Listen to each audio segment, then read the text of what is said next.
Nah, jadi pada topik kali ini berbicara mengenai plan aset ya, atau natural resource atau intangible asset.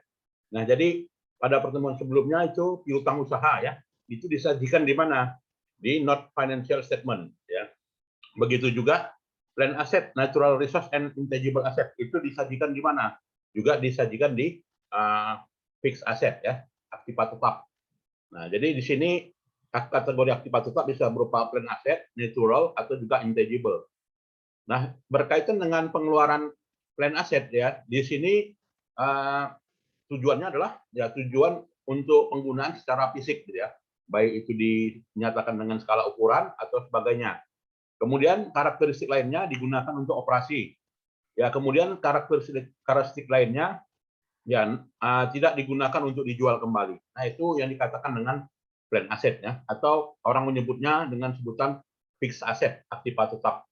Nah, pada berbagai perusahaan ya kondisi plan aset ini sangat dominan ya. Ada yang posisinya dari 64%. Ya. Aktiva tetap itu 64% dari total asetnya ya. Seperti Walmart ya. Seperti misalnya Cathay Pacific 58%. Ya, atau Hitachi 25% ya, atau SAP 6%.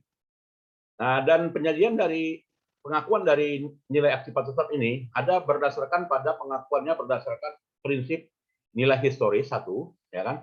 Jadi prinsip nilai historis ini dicatat ya sebagai bagian dari seluruh pengeluaran modal ya. Kemudian juga tanah gitu ya. Jadi tanah itu masuk di plan aset.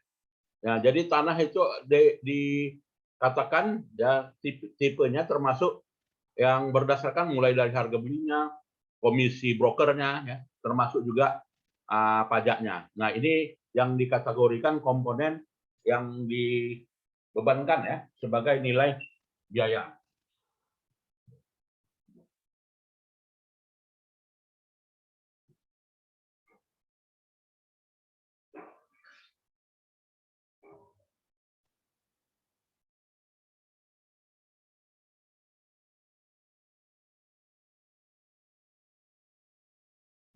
Oke.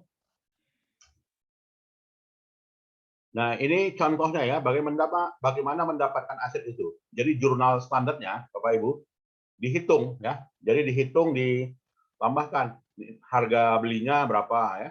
Kemudian juga harga ya, perizinannya berapa ya. Komisi brokernya berapa, total ya. Nah, totalnya ditotalkan, lantas di jurnal. Jurnalnya bagaimana? Di debit tanah dan di kreditnya cash ya. Seperti ini. Kemudian tanah dalam pengembangan juga ya. Jadi tanah dalam pengembangan disajikan sebagai bagian dari total aset ya, namanya land improvement. Jadi land improvement itu tanah yang sudah dibedengkan ya, tanah yang sudah dirapikan, ya, tanah yang sudah dipetak-petakan itu namanya land improvement. Ya, sebagai plan aset. Gedung juga ya. Termasuk di dalamnya harga belinya ya, dan juga beberapa pengecetannya, pelistrikannya semuanya dikapitalisir ya sebagai perolehan. Nah, itu ya. Nilai gedung itu mulai dari nilai harga kontraknya, nilai beli arsiteknya, kemudian izinnya, ya kemudian juga biaya-biaya yang timbul lainnya. Semuanya dikapitalisir ya sebagai nilai gedung. Equipment gitu juga ya. Semuanya dikapitalisir.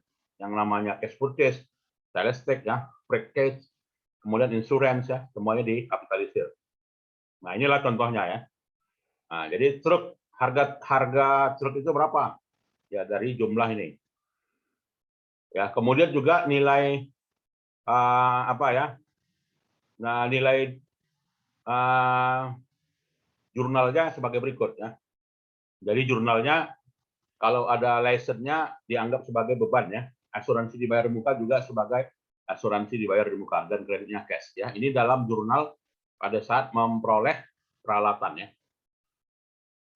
Ya, kemudian juga dikurangkan ya pengeluaran terkait dengan masa manfaatnya. Ya, jadi masa manfaatnya di sini ya, ordinary repair ya. Dan harga perolehan aktiva tetapnya gitu, itu ditetapkan dengan apa ya? Berapa nilai harga perolehan dari sebuah truk dan juga dibayarkan ya yang namanya asuransi dan juga beberapa beban-beban lainnya. Nah, itu kalau kita mengakui atau juga memperoleh yang namanya aktiva tetap ya, berupa kendaraan atau juga truk. Nah, itu Bapak Ibu ya. Ya, kemudian juga yang terkait dengan depresiasi. Nah, jadi setiap dari aset itu berkurang. Ya, maka depresiasi harus dihitung. Nah, jadi depresiasi harus dihitung ya, di mana metode perhitungan depresiasi ada beberapa metode gitu ya. Ada beberapa metode, di antaranya metode depresiasi itu adalah pengalokasian biaya ya, pengertiannya. Nah, ini. Atau juga suatu aset yang tidak dinilai, yang namanya depresiasi. Ya, jadi nggak diakui tapi malah dikurangkan. Nah, namanya not asset valuation. Nah, itu ya. Nah, ada 3 faktor menghitung depresiasi. Faktor yang pertama, tentukan biayanya, ya cost ya. Kemudian tentukan masa manfaatnya, useful ya. Tentukan nilai sisanya atau nilai residunya. Maka itulah yang namanya depresiasi ya, Bapak Ibu ya. Itu namanya depresiasi. Nah, depresiasi itu ada 3 metodenya, yaitu metode garis lurus straight line, ya, kemudian metode unit activity, ya, kemudian juga metode decline balance, ya, metode saldo menurun. Jadi garis lurus berdasarkan pada unit aktivitas, ya, kemudian juga menggunakan metode decline balance method. Nah, apa itu straight line method? Nah, yang dikatakan dengan straight line method, ya, nah ini misalnya ya, ini harganya, ini nilai sisanya, ini masa manfaatnya, gitu ya. Nah, ini masa manfaatnya dan ini juga estimasi penggunaannya dalam hitungan kilometer. Hitunglah penyusutannya. Nah, jadi diminta hitunglah kita menghitung nilai susutnya. Maka kalau menggunakan garis lurus, tinggal kurangkan ya, cost ya kan dikurangi dengan nilai sisa dibagi dengan 5. Ya, berarti penyusutannya ternilai ini ya, 13 dikurangi 1000, 12 ya. Kemudian dibagi 5, 2.400 per tahunnya. Jadi setiap tahun nilai aset tersebut menurun ya sebesar 2.400 sampai pada tahun kelima sebesar tersaji sebesar berapa? Sebesar nilai sisanya ya kan 2.400 tahun pertama, 2.400 tahun kedua, berarti udah 48. Tahun ketiga 2.400 lagi, berarti 7,2 ya kan. Tahun keempat 9,6 ya, tahun kelima 12 ya. Nah, 12. Berarti sisa sebesar nilai sisanya. Nilai sisanya berapa? 1.000 ya. Ada yang mau berdiskusi? Silakan. Yang namanya garis lurus. Dan ini diterapkan sebagai kebijakan akuntansi ya. Masing-masing perusahaan. Ya, yang diungkapkan di mana? Di catatan atas laporan keuangan ya. Nah, jadi kalau perhitungan tabelnya, inilah dia perhitungan tabelnya. Jadi dia nyusutnya dibebankan ya. Menyusut beban pertama, tahun kedua, ketiga, keempat, kelima. Seberapapun aset itu masih baru atau masih lama, ya depresiasi itu harus ada ya. Oh ini mobilnya masih mulus gitu kan. Nah kalau dia mulus harus tetap juga didepresiasi. Ya atau mobilnya masih cantik gitu ya. Nah tetap juga didepresiasi sehingga secara akuntansi ya nilai sisanya melebihi dari nilai depresiasinya. Nah itu ya secara akuntansi ya. Tapi kalau dia secara bentuknya ya masih bagus ya. Mobil kita masih bagus gitu. Makanya kalau kita punya kendaraan ya kan di rumah pakai aja kemana-mana.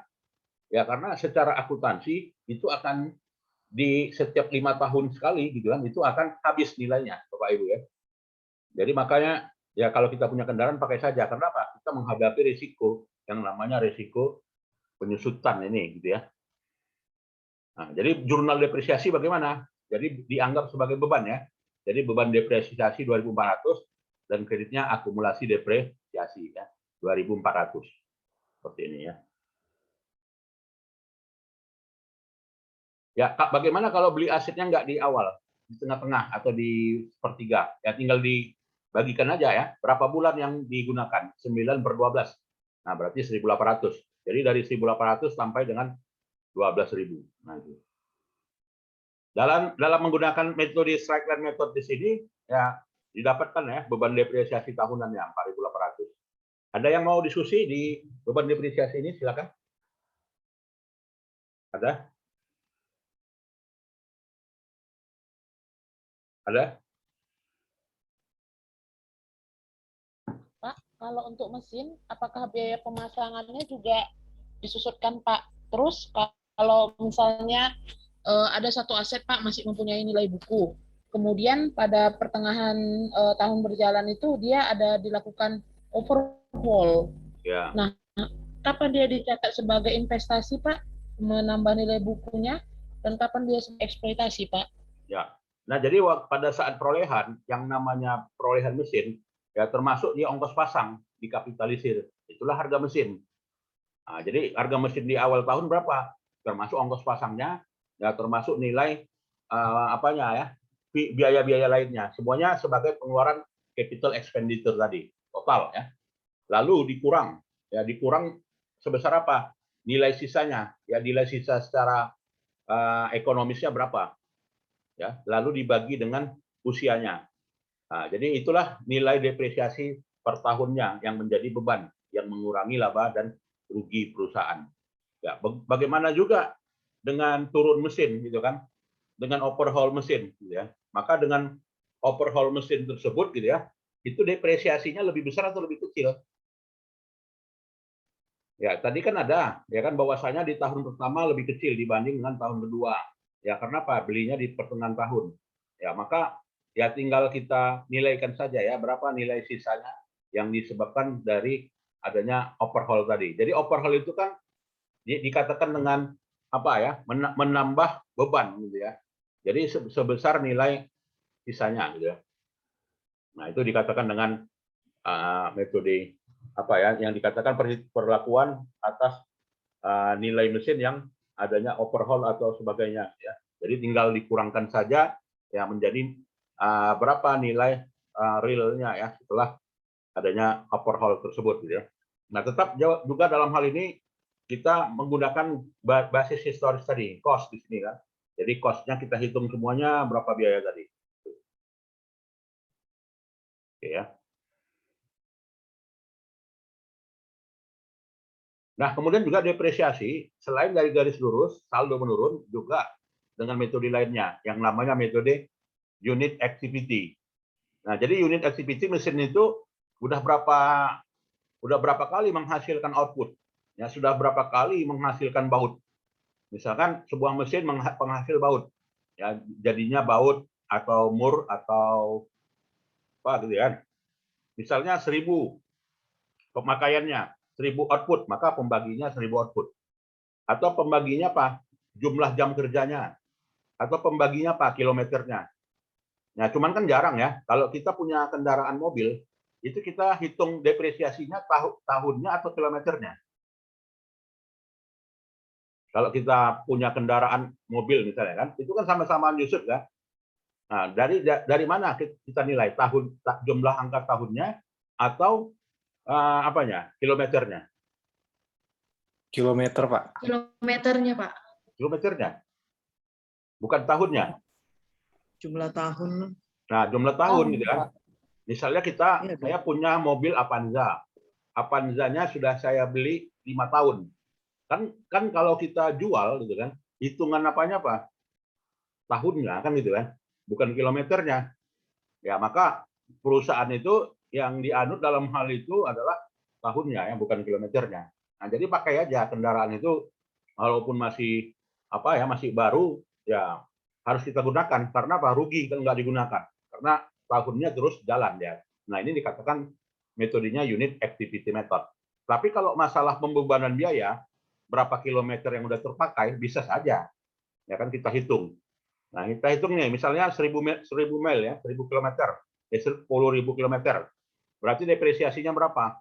Dapatlah dia depresiasinya dibagi, ya, beban depresiasi dibagi dengan kilometernya, 0,12. Jadi 0,12 itulah pengalinya.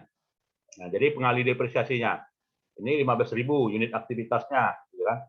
Kalikan 0,12 ya, dapatlah 1.800. 1.800 dibebankan. Ya, jadi nilai dikurangkan ya. Dikurangkan ya di 2021 ya nilai bukunya berkurang ya. Berkurang dari 11.200 jadi 7.600. Karena apa? Karena semakin lama masa penggunaannya tergantung pada unit aktivitasnya.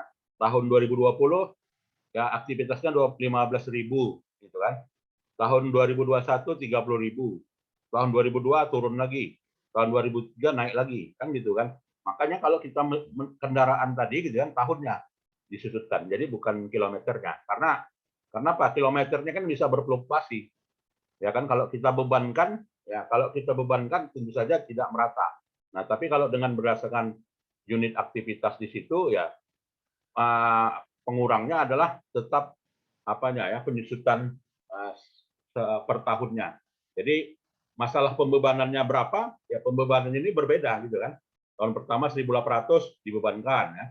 2021 3.600. Jadi nilai buku mesinnya ini turun drastis ya. Ini turunnya nggak terlalu banyak ya. Nah, jadi berbeda tadi dengan berdasarkan metode straight line ya, garis lurus. Kalau dia garis lurus kan hampir rata ya tahunnya dibebankan. Ini tidak gitu. Jurnalnya ini.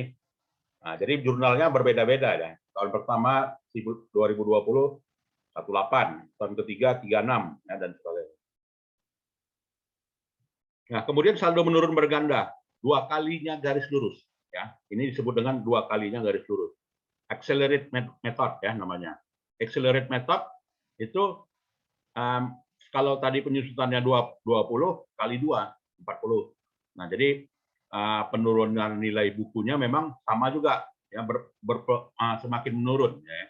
Jadi tidak tetap annual expense depreciation-nya. Jadi annual expense depreciation tahun pertama 52 ya, tahun kedua 31, tahun 2002 18 ya. Jadi double decline ya, unit activity sama saldo garis lurus beda. Bedanya di mana? Beda pada saat pembebanan depresiasi per tahunnya. Tapi kalau nilai sisa tetap sama. Ya kan? Tetap sama dia. Tahun kelimanya 1.000. Yang tadi 1.000 juga ya. Nah, ini kan 1.000. Yang lainnya juga sama. Tadi dengan strike line 1.000 juga. Sama. Yang bedanya di mana? Di annual expense-nya. Nah, ini ya, annual expense-nya. Itulah ya. Ini banyak diterapkan ya. Nah, jadi perbedaannya inilah dia ya. Sama-sama dia nilai bukunya 12.000, nilai bukunya 12.000 ya. Dan disusutkan penyusutannya dengan beban penyusutan yang berbeda. Tergantung dari metodenya. Kebijakan mana yang dipakai perusahaan, mana yang dipakai straight line biasanya kalau kita mengikuti ketentuan perpajakan ya kan. Jadi itu kan dampaknya kepada setoran pajak, PPh badan terutang ya kan. Jadi kalau kita gunakan PPh badan terutang ya dengan metode straight line, orang pajak bisa memprediksi ya berapa didapatkannya PPh terutangnya. Karena apa? Dia membebankannya sama ya kan. Nah, kalau dengan saldo menurun berganda gitu ya.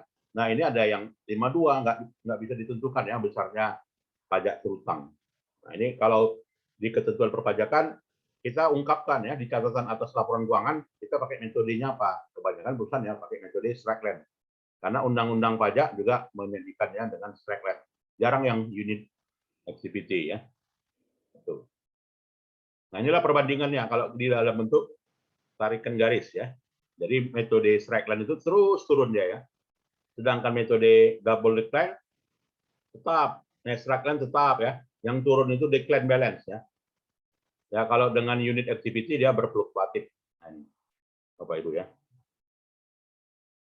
Dan IFRS ya IFRS juga memberikan pernyataan bahwasanya komponen depresiasi dari plan aset tersebut harus dilakukan ya. Nah, jadi di sini inilah tadi ya yang dikatakan yang mana overhaul tadi gitu ya. Jadi ada ditotalkan saja ya nilai komponnya. Ya, kemudian juga bagaimana revaluasi atas aset tersebut apabila ya, asetnya mengalami kenaikan. Yang namanya posisinya disebut dengan gain. Ya, sama juga dengan kita beli kendaraan tadi gitu ya. Kita mau revaluasi atas aset, udah tahun kelima nih, kita punya kendaraan, tapi bisa jadi harga kendaraannya lebih tinggi waktu kita beli, kan gitu kan? Nah, jadi kalau dia lebih tinggi dari nilai beli, itu diposisikan sebagai other income atau disebut dengan gain. Ya, kalau dulu kan misalnya tahun 2005 kita beli kendaraan Avanza, ya kan? Harganya 90 juta. 70 juta ya kan tahun waktu pertama keluar. dijual 3 tahun kemudian masih bisa 90 juta, malah untung gitu kan. Nah, untung deh. Untung 20 juta. Maka untungnya diperlakukan sebagai apa? Ya, sebagai gain. Nah, jadi tetap dia sebagai keuntungan, tapi bicara beban tetap dihitung sebagai beban. Nah, jadi masing-masing suatu hal yang berbeda ya, Bapak Ibu. Jadi pada tahun kelimanya gain, ya pada tahun keempatnya nggak ada, ya tahun ketiganya nggak ada, ya tapi tahun kelimanya ada ya, karena kan disusutkan selama 5 tahun ya. Nah jadi itu ya, evaluasi atas aset ya. Lalu berikutnya kita lihat adalah bagaimana menyisihkan, membuang ya, disposal. Nah jadi ada aset yang sudah disposal ya, mengalami retirement, scrap ya.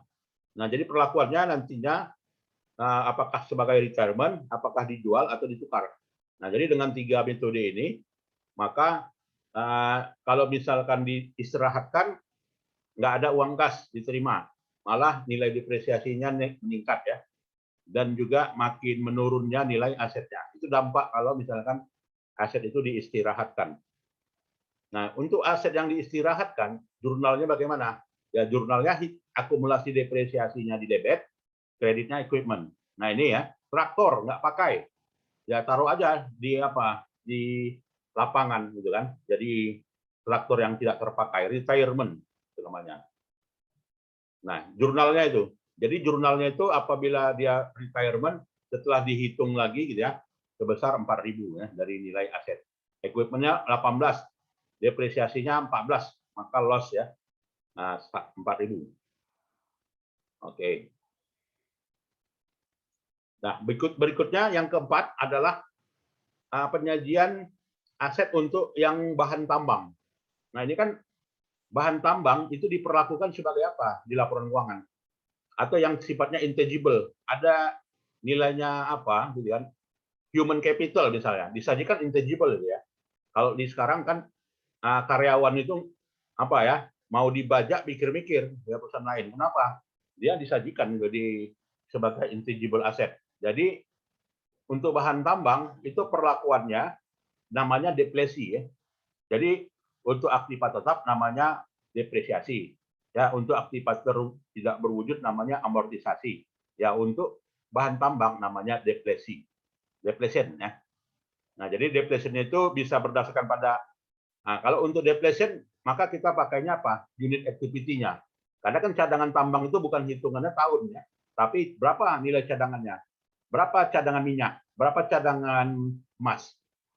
10.000 ton, 20.000 ton. Nah, jadi kalau dia dieksplorasi maka namanya depresi, ya pembebanan alokasi biaya setiap tahunnya dari cadangan tambang, namanya depresi ya.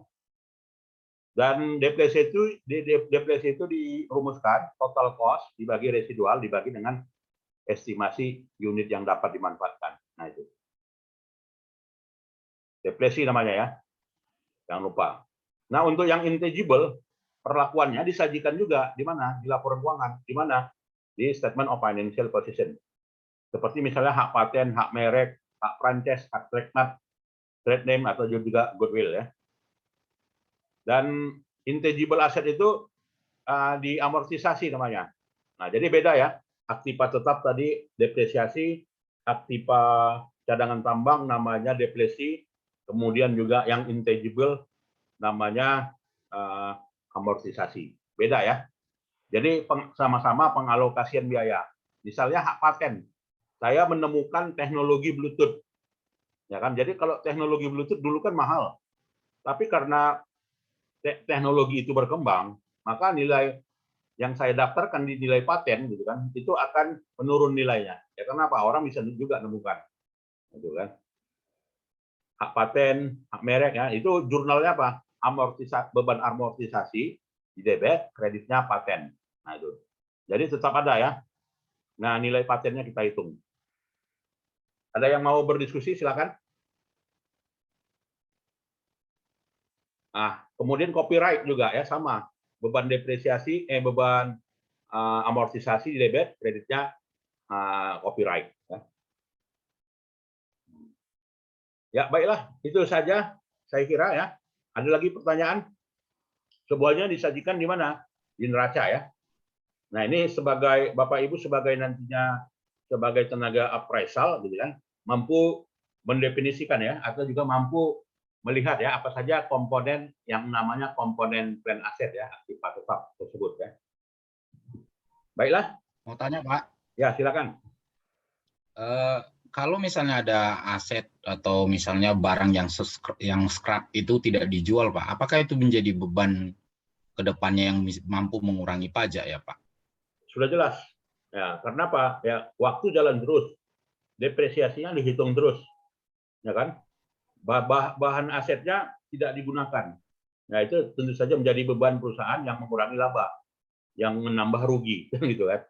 Jadi kalau sebenarnya kalau kita triknya gitu kan, mau mengurangi pajak ya banyak aset. Ya, makanya perusahaan sekarang menghindari banyak aset ya. Kalau dia kendaraan sewa gitu kan. Kenapa? Rugi pemegang sahamnya. Jadi bebannya mengurangi laba. Yang harusnya dia dapat dividen 2.400 tapi karena ada depresiasi berkurang labanya. Ya kan dari labanya 10.000 jadinya labanya 5.000. Labanya 5.000 dibagi sama pemegang sahamnya 5 orang. Dapat 2.000, 2.000. Harusnya dapat berapa? 3.000. Kenapa? Karena ada depresiasi tadi yang dibebankan. Harusnya labanya 20.000 kok jadi 10.000. Nah, itu dia. Makanya kalau untuk perusahaan perorangan Pak, apakah ini adalah salah satu strategi atau trik untuk mengurangi pajak ke pemerintah ya Pak? ya sudah jelas gitu ya. Sudah jelas. Jadi aset itu ya makanya pihak pajak sendiri pun nggak mau rugi. Ya untuk aset mana asetnya? Mana aset beli laporkan. Kan gitu, Pak. Mana yang aset digudangkan dilaporkan juga. Sangat menjadi fokus perhatian para fiskus ya untuk aset tiap perusahaan. Karena apa? Negara ya dampaknya kan gitu kinerja dia punya target juga tugas pajak ini. Dia punya targetnya setoran pajak 5M. Tahu-tahu setoran pajak 4M. Kenapa? Ya banyak wajib pajak punya aset lalu rame-rame mendepresiasikannya sehingga laba PPh pasal 25-nya berkurang. Nah itu ya Kurang. PPh badan. Ya. Kurang. Karena saya lihat ada beberapa itu termasuk pengalaman waktu kemarin waktu saya memimpin Pak. Karena ada kadang aset itu sengaja dibenamkan begitu sampai busuk. Ini adalah satu strategi atau trik mungkin bagi ini gitu Pak. Betul. Jadi itu salah satu trik karena secara akuntansi legal Pak ya. Jadi boleh direkonsiliasi dia. Namanya di laporan rekonsiliasi fiskal boleh dibebankan ya. Ya maka karena boleh dibebankan itu berkurang pajaknya. Pihak pajak rugi, pihak perusahaan yang untung gitu kan. Iya benar Pak. Nah itu triknya sebenarnya. Ya triknya accounting treatment itu. Ya. Itu Pak. Thank you. Terima kasih Pak Iskandar. Ya sama-sama. Ada lagi Bapak Ibu? Baik, kalau nggak ada itulah yang bisa kita simpulkan ya narasi dari terkait dengan plan aset ini ya secara internasional ini. Jadi secara IFRS ya. Ya baik, saya kira itu saja lah ya pertemuan kita dan nanti videonya saya share kembali ya. Terima kasih, selamat malam, selamat istirahat dan salam sehat selalu. Assalamualaikum warahmatullahi wabarakatuh. Waalaikumsalam warahmatullahi wabarakatuh. Terima kasih Pak, berkah sehat Pak.